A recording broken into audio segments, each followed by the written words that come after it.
حضرت عمر نے کہا بیعی شاۃن، کیا ایک بکری مجھے بیچو گے؟ اس نے کہا میری نہیں ہے۔ حضرت عمر نے کہا تو کیا ہوا، بیچ دو پیسہ لے لو۔ کہنے لگا میں اپنے مالک کو کیا جواب دوں گا، میں تو غلام ہوں، بکریاں تو مالک کی چرانے آیا ہوں، مالک کو کیا جواب دوں گا۔ حضرت عمر نے اس کا امتحان لیا، دیکھیں لالچی تو نہیں ہے، اگر تیرے مالک کی ہے تو کیا ہوا، ایک بکری مجھے دے دو پیسہ لے لو۔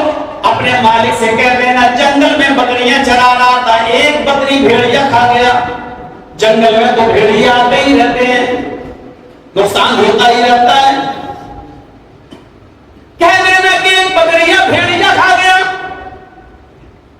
وہ چرواہا کہنے لگا میں آپ کو جانتا تو نہیں ہوں کہ آپ کون ہیں اور کہاں کے رہنے والے ہیں، اپنا مشورہ اپنے پاکٹ میں رکھو۔ حضرت عمر نے اس سے دوبارہ کہا جو بکری تم مجھے بیچو گے میں اس بکری کا گوشت استعمال کروں گا، اس بکری کی کھال میں خون لگا کر تمہیں دے دوں گا، تم یہ کھال سے سنی ہوئی، یہ خون سے سنی ہوئی کھال تم اپنے مالک کو دکھا دینا، وہ کھال دیکھ کر یقین کر لے گا کہ واقعی بکری بھیڑیا کھا گیا۔ وہ چرواہا حضرت عمر فاروق کے اس مشورے کو دیکھ سن کر وہیں بیٹھ گیا اور اپنا سر پکڑ کر آسمان کی طرف دیکھنے لگا اور کہنے لگا فَأَيْنَ اللَّهُ فَأَيْنَ اللَّهُ فَأَيْنَ اللَّهُ، پھر اللہ کہاں ہے، پھر اللہ کہاں ہے، پھر اللہ کہاں ہے۔ تم مجھ سے کہتے ہو کہ مالک سے کہہ دینا کہ ایک بکری بھیڑیا کھا گیا، میں اپنے مالک کو یہ بول بھی دوں گا اور میرا مالک میری بات مان بھی لے گا، کیونکہ جنگلوں میں اکثر ایسا ہوتا ہی رہتا ہے، لیکن پھر اللہ کا ہے، یعنی قیامت کے دن پھر میں اللہ کو کیا جواب دوں گا، پھر میں اللہ کو کیا چہرہ دکھاؤں گا، پھر میں اللہ کو کیا دکھاؤں گا۔ فَأَيْنَ اللَّهُ فَأَيْنَ اللَّهُ فَأَيْنَ اللَّهُ، پھر اللہ کہاں ہے، پھر اللہ کہاں ہے، پھر اللہ کہاں ہے۔ حضرت عمر فاروق کی آنکھوں میں آنسو آ گئے اور باہر جاؤ، اب میں تم سے کچھ نہیں کروں گا۔ جب وہ گیا چرواہا تو سوچنے لگے کہ کس کا غلام ہے،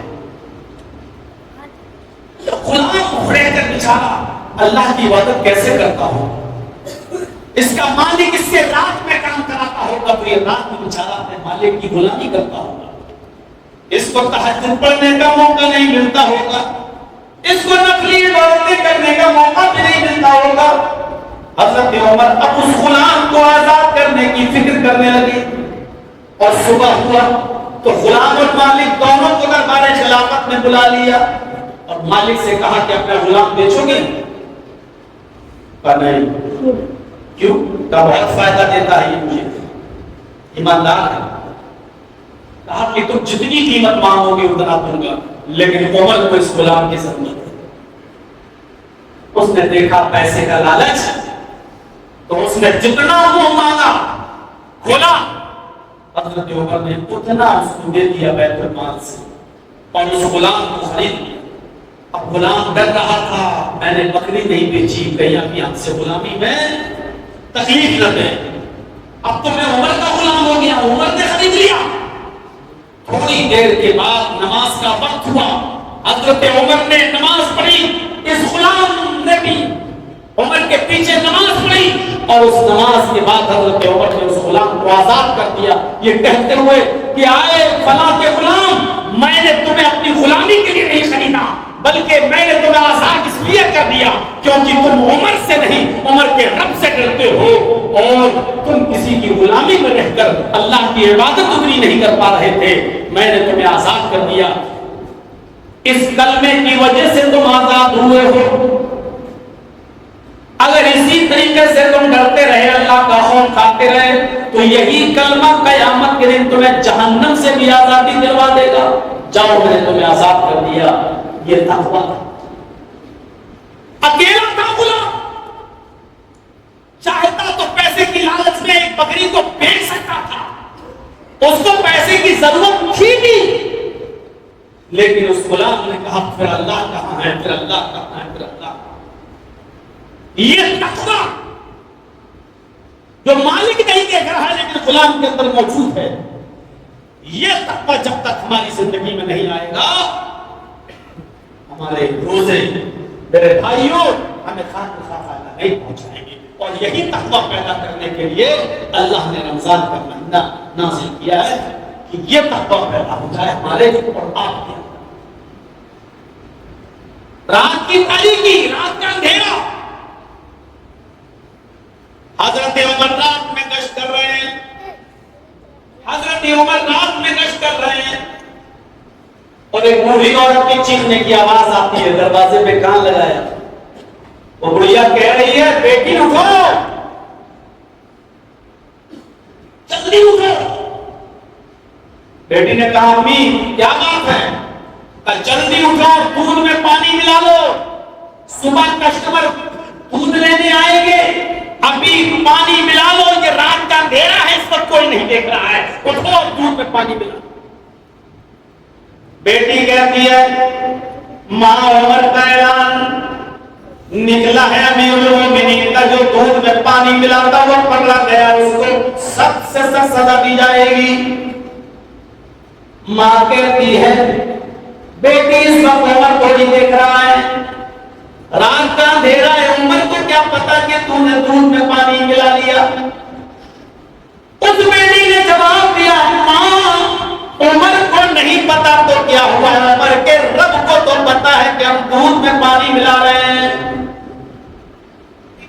حضرت عمر اس لڑکی کی بات سن رہے ہیں، ماں کی گفتگو بھی سن رہے ہیں لیکن کچھ نہیں بولتے.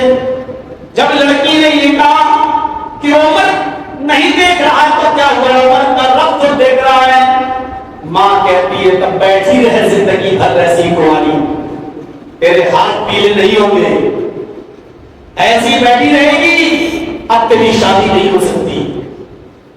اتنا ایمانداری کا بھوت تیرے اندر سوار ہے، اتنے تقوی کا بھوت تیرے اوپر سوار ہے تو جا اپنے ہاتھ خود پیلے کر لے، کیسے ہوگی تیری شادی. وہ لڑکی کہتی ہے ماں کیا قرآن نہیں پڑھتی ہو؟ وَمَن يَتَّقِ اللَّهَ يَجْعَل لَّهُ مَخْرَجًا وَيَرْزُقْهُ مِنْ حَيْثُ لَا يَحْتَسِبُ. اللہ فرماتا ہے جو اللہ سے ڈرتا ہے اللہ اس کے لیے نکلنے کا راستہ بنا دیتا ہے. وَيَرْزُقْهُ مِنْ حَيْثُ لَا يَحْتَسِبُ، اور ایسی جگہ سے روزی دیتا ہے جہاں بندے کو گمان بھی نہیں ہوتا ہے کہ ہمیں یہاں سے روزی مل جائے گی. اچھا حضرت عمر اس کی قرآن کی آیت بھی سنتے ہیں، مکان نمبر نوٹ کرتے ہیں اور آگے بڑھ جاتے ہیں. کچھ نہیں کہا اس گھر والوں سے. صبح ہو کر ماں اور بیٹی دونوں کو بلا لیا، ماں بھی آئی اور بیٹی بھی آئی، دونوں کو بلایا اور بلانے کے بعد کہا اے بوڑھی عورت ماں یہ تمہاری بیٹی ہے؟ کہاں؟ کل رات میں کتنا دودھ میں پانی ملایا تم دونوں نے؟ بڑھیا کہتی ہے کہاں ملایا، ملانے کے لیے بول رہی چیز سے ملایا ہی کہاں، آپ کو کیسے معلوم؟ میں جو پوچھ رہا ہوں وہ بتاؤ کتنا پانی ملایا؟ کچھ نہیں ملایا. تم تو بول رہی تھی نا. کہا میں بول رہی تھی لیکن یہ پانی نہیں ملائی. حضرت عمر نے کہا کہ ماں میں جانتا ہوں اس نے پانی نہیں ملایا بلکہ اس نے تم سے یہ کہا عمر کا اعلان ہوا ہے. جی پھر تم نے یہ بھی کہا ہے عمر اتنی رات میں نہیں دیکھ رہا ہے پانی ملا لو. تو پھر اس نے یہ جواب دیا عمر نہیں دیکھ رہا ہے تو کیا ہوا، عمر کا رب تو دیکھ رہا ہے. کہاں؟ تمہاری بیٹی عمر سے نہیں عمر کے رب سے ڈرتی ہے، اس لیے میں نے تمہیں یہاں بلایا ہے. بتاؤ اس بچی کا کہیں رشتہ ہوا یا نہیں ہوا؟ امیر المومنین کا رشتہ اس کا اتنی ایمانداری سے رہے گی تو ہم غریبوں کی یہاں کون لڑکی پوچھے؟ کہا ماں اس لڑکی نے قرآن کی آیت پڑھ کے سنائی تھی کہ وَمَن يَتَّقِ اللَّهَ يَجْعَل لَّهُ مَخْرَجًا، جو اللہ سے ڈرتا اللہ اس کے لیے نکلنے کا راستہ بنا دیتا ہے اور ایسی جگہ سے روزی دیتا ہے جہاں سے بندے کا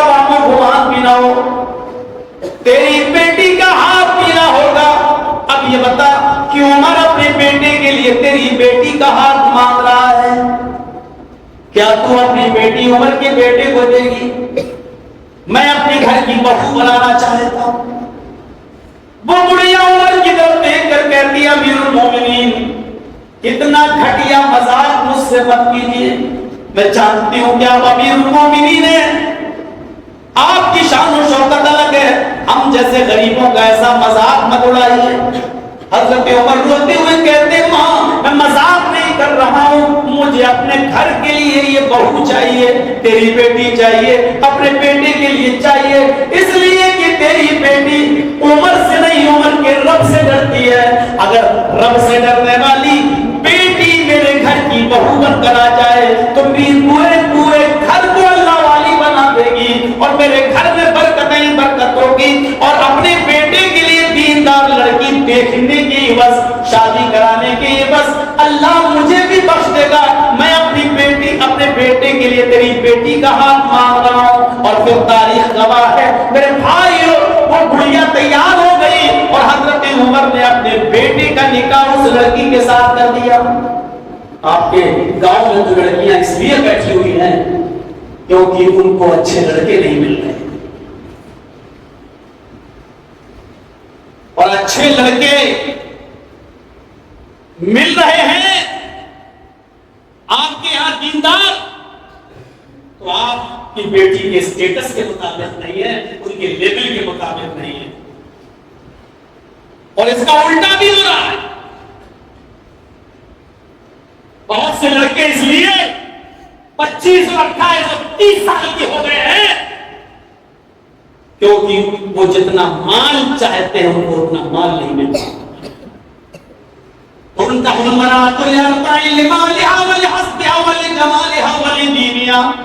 چار چیزیں عام طور پر دیکھ کر شادی کی جاتی ہے۔ سب سے پہلے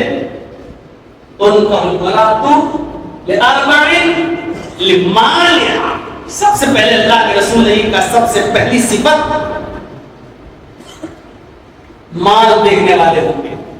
لڑکی سے شادی کریں گے دیکھیں گے مال کتنا، جس کی مثالیں اکثر ہم بہت خراب دیا کرتے ہیں، آپ کو برداشت کر پائیں گے کہ نہیں کر پائیں گے اللہ بہتر جانے۔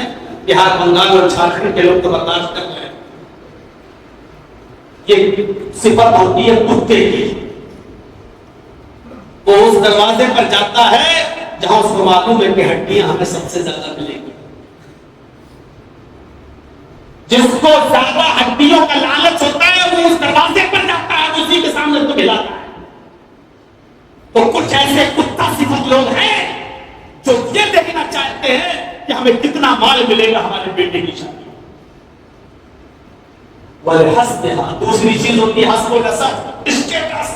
میں خان ہوں تو لڑکی کی خان ہوں، میں این کام پڑا ہوں تو لڑکی بھی کم سے کم بی کام ہو، میرا گھر 5 منزل ہے تو لڑکی کا بھی گھر کم سے کم 4 منزل ہونا چاہیے، میرے اسٹیٹس اور میرے لیول کی ہو۔ حضرت عمر نے کیا اسٹیٹس دیکھا تھا اس لڑکی کا جس کو اپنے گھر کی بہو بنایا؟ کون سا اسٹیٹس؟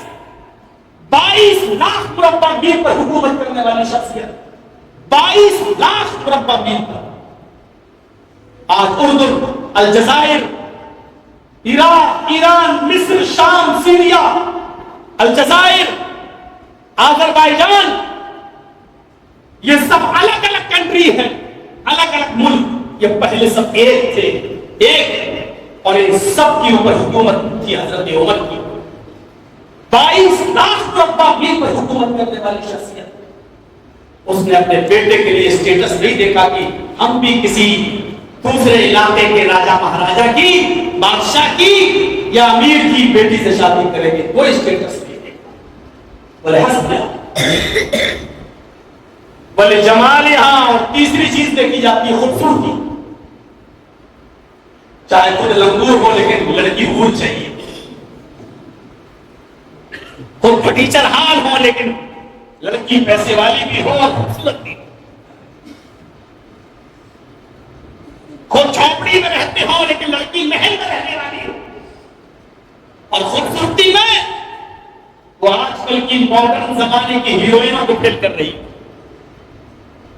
انسٹاگرام اور فیس بک پہ دیکھ کے دھوکے میں مت آ جانا، یہ سب فلٹر والی ہیں، حقیقت میں دیکھو گے تو سچ بتاتا ہوں کہ ایک بالٹی پانی کے لیے کے چہرے پہ ڈال دو گے نا تو ان کی اولاد نہیں پہچان پائے گی کہ میری اماں ہے، میری بہن کون ہے۔ یہ آج کل کے زمانے میں ایسا دھوکہ دیا جا رہا ہے، چکر میں مت آئیے۔ ولی جمال یہاں کچھ ہے جو خوبصورتی دیکھ کر شادیاں کرتے ہیں، ولی دین یہاں، اور ایسے بھی لوگ ہیں جو دینداری کو دیکھ کر شادی کرتے ہیں۔ اللہ کے نبی نے فرمایا فَاسْبِرْ بِذَاتِ الدِّین، دین والی کو ترجیح دو۔ تَرِبَتْ یَدَاک، آئے مال دیکھنے والوں، آئے حسب و نسب دیکھنے والوں، آئے خوبصورتی دیکھنے والوں، تَرِبَتْ یَدَاک، تیرے دونوں ہاتھ برباد ہو جائیں، یعنی تو خاک آلود ہو جائے۔ پر دعا دے رہے ہیں اللہ کے رسول ان کو جو یہ چیزیں دیکھ رہے ہیں اور دینداری نہیں دیکھ رہے۔ تو تقویٰ پیدا کرو اپنے اندر۔ حضرت عمر فاروق نے تقویٰ والی لڑکی کو اپنے آپ سے، یہ تقویٰ پیدا ہونا چاہیے۔ آپ کسی کو دھوکہ مت دیجیے، دھوکہ مت دیجیے، نہ دھوکے کا کاروبار کیجیے، دھوکے کا۔ اللہ کے نبی صلی اللہ علیہ وسلم اپنے گھر میں موجود ہے، حجرے میں موجود ہے، اور آپ کا سر آپ کی بیوی کی رات پر ہے۔ آپ نے اپنی لڑکی کو آواز دی، اس نے سن لیا لیکن نہیں آئی۔ آپ نے دوبارہ آواز دی، اس نے سن لیا لیکن نہیں آئی۔ آپ نے تیسری بار آواز دیا، اس نے سن لیا لیکن وہ نہیں آئی۔ آپ نے کہا ام سلمہ ذرا دیکھو تو میں اس کو آواز دے رہا ہوں، وہ آنے نہیں، کیا کر رہی ہے، کہیں غائب تو نہیں ہے۔ حضرت ام سلمہ نے جب دروازہ کھولا تو دیکھا کہ لڑکی تو نہیں کھیل رہی ہے، بکری کے بچے کے ساتھ۔ کہا کیا اللہ کے رسول نے تمہیں آواز دی، تم نے نہیں سنا؟ اس نے کہا سنا ہے۔ تینوں آوازیں سنی؟ کہا ہاں سنی ہے۔ پھر کیوں نہیں آئی؟ وہ خاموش ہو گئی۔ کہا اللہ کے رسول اس نے تینوں آوازیں آپ کی سنی پھر بھی نہیں آئی۔ کہا بلا کے لاؤ۔ بلایا، کہا تم نے میری تینوں آوازیں سنی؟ کہا ہاں، پھر کیوں نہیں آئی؟ اس نے سر نیچے کر لیا، یعنی کوئی جواب نہیں تھا، سستی کی وجہ سے نہیں آ سکتی۔ اللہ کے نبی نے بلایا، بیٹھو گھر۔ مسواک جو کان پہ لگی ہوئی تھی، آپ مسواک ہر وقت کان میں لگاتے تھے، جیسی نماز کا ٹائم ہوا جلدی سے مسواک کیا اور جلدی سے وضو بنایا اور فوراً مسجد کی طرف۔ تو مسواک کان میں لگی رہتی تھی، اس مسواک کو کان سے نکالا اور بٹھایا اس لڑکی کو، لونڈی کو، اور اٹھا کر کہا کہ میری آواز سن کر بھی نہیں آئی، ایسے کر کے جو اس کو مارا تو کندھے تک یہ مسواک گئی، روک لیا، اس کو مارا نہیں، ایسے کر کے جیسی مارنا چاہا کاندھے تک وہ مسواک جاتی اور روک لیا۔ چلو جاؤ یہاں سے۔ ام سلمہ کہتی ہے اللہ کے نبی ایسے ہی اگر ہر بات کو ہم معاف کرتے رہیں گے اور نظر انداز کرتے رہیں گے تو یہ سر پہ چڑھ جائے گی۔ آج آپ کی یہ بات نہیں مانی، کل اور بات نہیں مانے گی۔ آپ کسی کو بدلہ نہیں دیتے ہیں، آپ کسی کو سزا نہیں دیتے، اس لیے سر پہ چڑھ رہی ہے۔ آپ اس کو سزا دیجئے، آپ اس کو مارنے والے تھے پھر کیوں نہیں مارا؟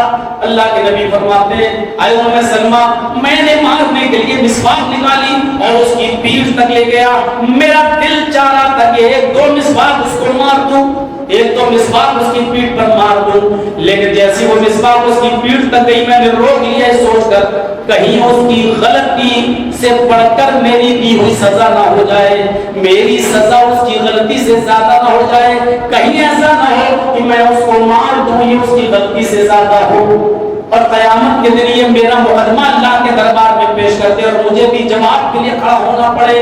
میں نے اس لیے مسواک روک دی کہیں اس کی میری سزا اس کی غلطی سے زیادہ نہ ہو جائے، اس لیے میں نے معاف کر دیا، کیونکہ میں معافی کو پسند کرتا ہوں۔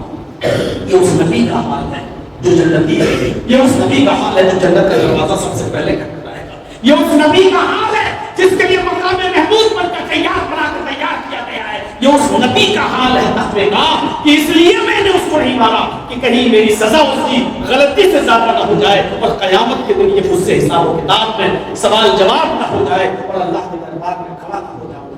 یہ ڈر روزہ پیدا کرتا ہے میرے بھائیوں، اگر رمضان کے روزے یہ ڈر ہمارے اندر پیدا کر رہے ہیں، یہ خوف ہمارے اندر پیدا کر رہے ہیں اور یہ تقویٰ ہمارے اندر پیدا کر رہے ہیں، تب تو ہمارے روزے اللہ کے یہاں قبول ہیں۔ اور اگر رمضان کا مہینہ یہ خوف، یہ تقویٰ، یہ ڈر اگر ہمارے اندر پیدا نہیں کر سکا تو معاف کیجیے گا، ہم فاقہ کر رہے ہیں، ہم صرف بھوکے اور پیاسے ہیں، ہم صرف راتیں جاگ رہے ہیں، اس کے علاوہ کچھ نہیں۔ ایک گھنٹے کا پتہ نہیں چلا، میری 9 بجے سے لے کر 10 بج گیا ہے، مجھے بھی کچھ احساس نہیں ہوا، 1 گھنٹہ کا پتہ چلا۔ ویسے میں تھکاوٹ ہونے لگتی تھی